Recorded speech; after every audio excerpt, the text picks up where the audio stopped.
ஞானானந்தமயம் தேவம் நிர்மலஸ்படிகாகிருதிம் ஆதாரம் சர்வ வித்யாநாமயகிரியம் உபாஸ்மகே. அஸ்ட்ரோ டிவி நேயர்களுக்கு அஸ்ட்ரோ கேஎஸ்ஐயங்காரின் பணிவான நமஸ்காரங்கள். வார பலன் 23/9/2024 29/9/2024 வரலும் உண்டான வாரத்திற்கு என்னென்ன பலன்கள் மேஷம் முதல் மீனம் வரை அப்படின்றத பார்க்கலாம். அதற்கு முன்னாடி இந்த வாரத்தினுடைய கோல்சாரம் என்ன, இந்த வாரத்தில் வரக்கூடிய விசேஷ நாட்கள் என்ன, அது தவிர இந்த வாரத்தில் எந்தெந்த ராசிக்காரர்களுக்கு சந்திராஷ்டமம் அப்படின்றத பார்ப்போம். முதல்ல இந்த வாரத்தினுடைய கோல்சாரம்னு எடுத்தோமேயானால் காலபுருஷ தத்துவத்தில் 2வது ராசியான ரிஷபத்தில் குருவும், மிதுனத்தில் செவ்வாய், கன்னியில் புதன் சூரியன் கேது, துலாத்தில் சுக்கிரன், கும்பத்தில் சனி வக்ரம், மீனத்தில் ராகு. இந்த வாரம் அதிவேகமாக செல்லக்கூடிய கிரகமான சந்திர பகவான் இந்த வாரத்தில் ரோகிணி நட்சத்திரம் ரிஷப ராசியிலிருந்து மக நட்சத்திரம் சிம்ம ராசி வரலும் போகிறார். இது இந்த வாரத்தினுடைய கோல்சாரம். இந்த வாரத்தில் பார்த்தேனால் வரக்கூடிய விசேஷ நாள் அப்படின்னு சொல்லும்பொழுது 23ஆம் தேதி அன்னைக்கு சஷ்டி, தேய்பிரை சஷ்டி. சஷ்டி விரதம் தேய்பிரையில் பார்த்தேனால் முருகனுக்கு விரதம் இருக்கிறதும், எதிராளிகள் பகையாளிகள் செய்வன செய்கிறது இந்த மாதிரியான விஷயங்களில் பிரச்சனைகள் இருக்கிறவாளுக்கு இந்த முருகனுக்கு விரதம் இருக்கிறதன் மூலியமாக அது போகும். அது தவிர எதிரிகளை வெல்லக்கூடிய ஒரு பெரிய ஏற்றம் கிடைக்கக்கூடிய காலகட்டம். இந்த சஷ்டி விரதம் இருந்தால்தான் அவள் எல்லா விஷயத்திலையும் ஜெயிக்கக்கூடிய காலகட்டமாக அமைய போகிறது. சஷ்டியில் விரதம் இருந்தால் அகப்பையில் வரும் அப்படின்றது பொதுவாகவே வளர்பிறை சஷ்டியில் இருக்கிறது பெரிய விசேஷம். தேய்பிரை சஷ்டியில் இருக்கிறதன் மூலியமாக நிச்சயமாக உங்களுக்கு வரக்கூடிய வந்த எதிரிகள் எல்லாரும் உங்களை விட்டு போகக்கூடிய வாய்ப்புகள் உண்டு. உங்களுடைய கடன், உங்களுடைய அந்தஸ்து, பதவி இதெல்லாம் போனதெல்லாம் திரும்பி வரக்கூடிய காலகட்டம் இந்த சஷ்டி விரதம் பண்ணேன்னா தேய்பிரையில். முருகப்பெருமானை வணங்கிட்டு பண்ணுறது பெரிய ஏற்றத்தை கொடுக்கும். இந்த வாரத்தில் பார்த்தாலேயானால் இது பித்ருக்களினுடைய வாரம். ஏற்கனவே சொல்லியிருக்கோம். இது இந்த மாதமே புரட்டாசி மாதமே பித்ருக்களினுடைய மாதம். புரட்டாசி மாதத்தினுடைய பலன்கள் தனியாக போட்டிருக்கேன். அதை தவிர புரட்டாசி மாதத்தின் பித்ருக்களின் தோஷத்தை பற்றியும் தனியாக ஒரு 15 நிமிஷம் வீடியோ போட்டிருக்கேன். இந்த வாரம் பார்த்தாலேயானால் 25ஆம் தேதி மத்தியாஷ்டமி. மத்தியாஷ்டமி அப்படின்னு சொல்லக்கூடியது அதாவது உங்களுடைய மூதாதையர்கள் இறந்தவர்களுக்கு எந்த திதி நட்சத்திரம் தெரியாமல், அவங்க எப்போ போயிட்டாங்கன்றதும் தெரியாமல், எப்போ இறந்து போனார்கள்ன்றது தெரியாமல் இருந்ததே. ஆனால் அந்த காலகட்டத்தில் இந்த மத்தியாஷ்டமியில் பண்ணுறது விசேஷம்.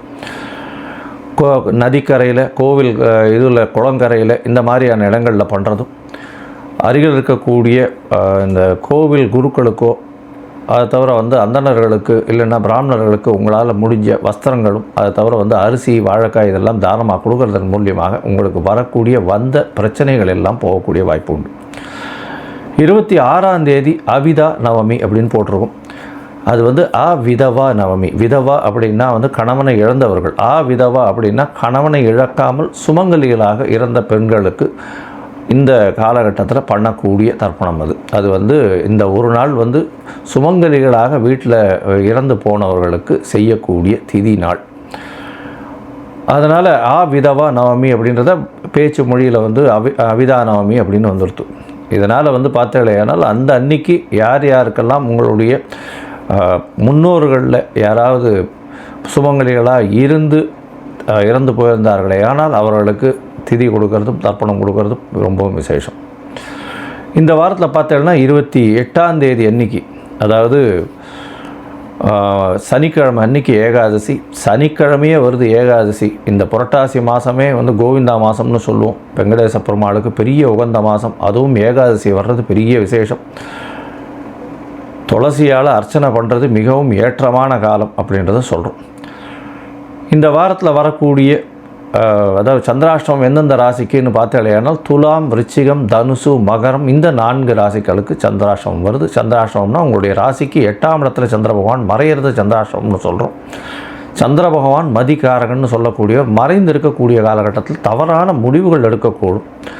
அதனால் உங்களுடைய அதாவது வர வேண்டிய விஷயங்களும் வராமல் போகக்கூடிய வாய்ப்புகள் உண்டு. தேவையில்லாமல் யாருக்கும் ஜாமீன் எழுத்து போடாதீங்க. இந்த சந்திராஷ்டமத்தில் தாக்கம் குறையிறதுக்கு ஒருவேளை நீங்கள் அன்றைக்கி அதை ஏதாவது ஒரு விஷயத்தை பண்ணியே ஆகணும், புதுசான முயற்சியை எடுத்தே ஆகணுன்ற கட்டாயத்திலிருந்து, வெளியூர் வெளிமாநிலம் போக வேண்டிய கட்டாயத்தில் இருந்தால் சந்திர பகவானுக்கு உண்டான இந்த பரிகாரம்னு சொல்லக்கூடிய நெல், பச்சரிசி இது அருகில் இருக்க கோவிலில் தானமாக கொடுத்துட்டு போகிறதன் மூலியமாக சந்திராஷ்டமத்தின் தாக்கம் குறையும்.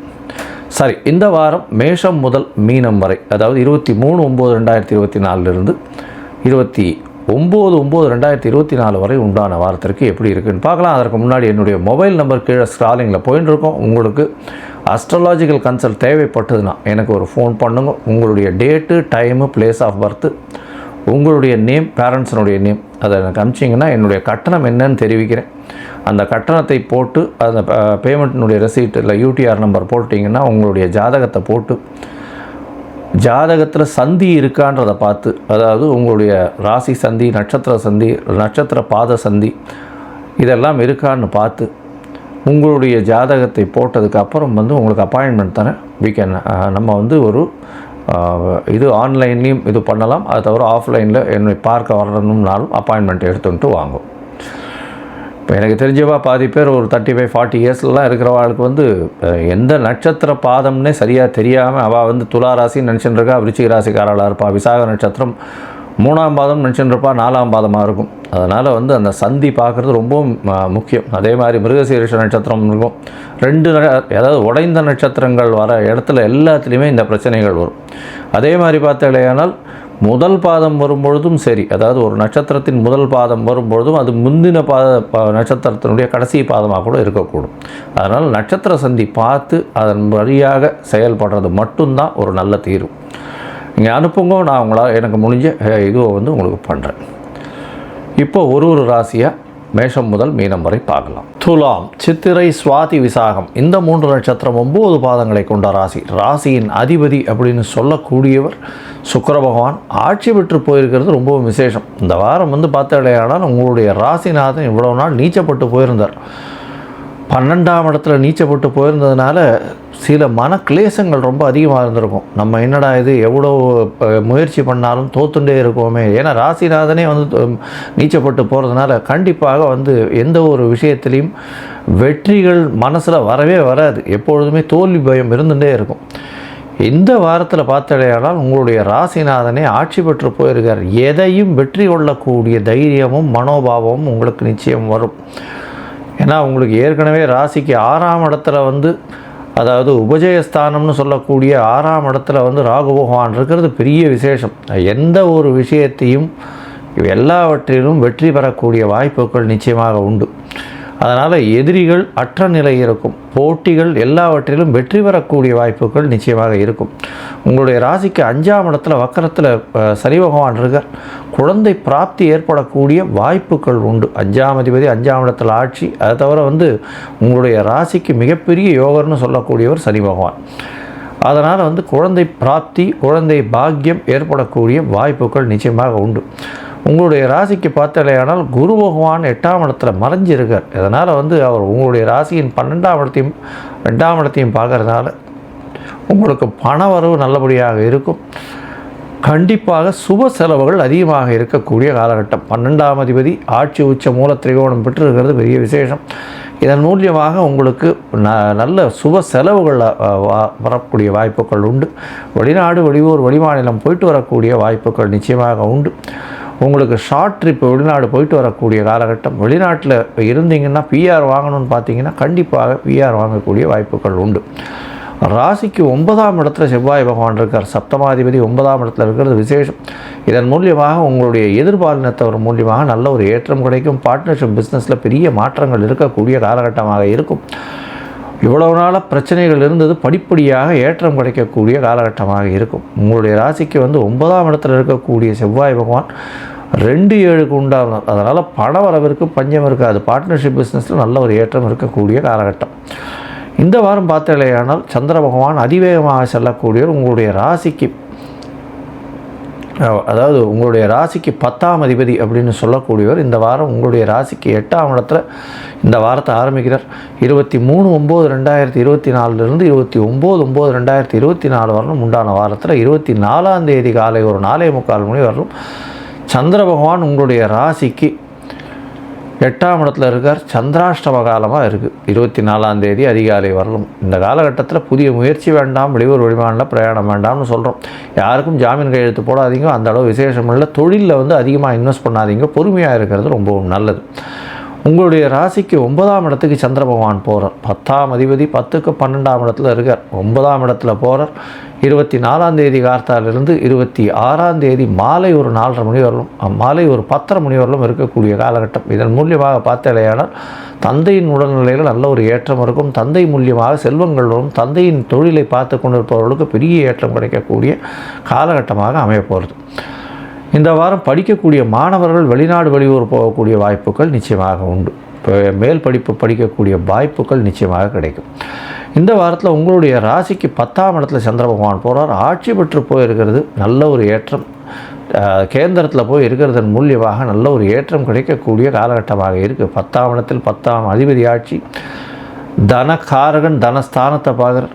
அதை தவிர ராசிநாதனும் ஆட்சி பெற்றிருக்கார். பணத்திற்கு பஞ்சமே இருக்காது. தொழிலில் பெரிய மாற்றங்கள் ஏற்றங்கள் இருக்கக்கூடிய காலகட்டமாக அமையிறது. 26ஆம் தேதியிலிருந்து 29ஆம் தேதி காலை ஒரு 7 மணி வரலும் இருக்கக்கூடிய காலகட்டமாக இருக்கும். அதற்கு பிறகு உங்களுடைய ராசிக்கு 11ஆம் இடத்துல சந்திர பகவான் போகிறார். நினைத்த காரியங்கள் எல்லாமே வெற்றிகரமாக வரக்கூடிய வாய்ப்புகள் உண்டு. எது நினைக்கிறீங்களோ அது நிச்சயமாக நடக்கும். இதன் மூலியமாக பார்த்தாலேயானால் இந்த வாரம் நல்ல ஒரு ஏற்றமான வாரமாக இருக்குது. அதுவும் வந்து கலைத்துறையில் இருக்கிறவாளுக்கு, அது தவிர வெள்ளை ஆடைகள் பின்றவாளுக்கு, அது தவிர ஃபேஷன் இண்டஸ்ட்ரி, இது இந்த முகம் இது பண்ணுறவங்க, அதாவது இந்த மேக்கப் பண்ணுறவங்க, டான்ஸ் பர்ஃபார்மன்ஸ் பண்ணுறவங்க, அது தவிர வந்து கலைத்துறையில் இருக்கிறவங்க எல்லாருக்குமே பெரிய ஏற்றம் இருக்கும். அது தவிர பால் வியாபாரம், பால் பதனிடும் வியாபாரத்தில் இருக்கிறவர்களும் நல்ல ஒரு ஏற்றம் கிடைக்கக்கூடிய வாய்ப்புகள் நிச்சயமாக உண்டு. இந்த வாரம் நீங்கள் அருகில் இருக்கக்கூடிய ரங்கநாதரை போய் சேவிச்சுட்டு வாங்க. ஸ்ரீரங்கம் ரங்கநாதரை போய் சேவிச்சுட்டு வாங்க. உங்களுக்கு ஒரு நல்ல ஏற்றம் கிடைக்கும். துளசி மாலை போட்டு வாங்க. ஏகாதசி வேறு வருது. நல்ல ஒரு ஏற்றமும் மாற்றமும் இந்த வாரம் நிச்சயமாக வரும்.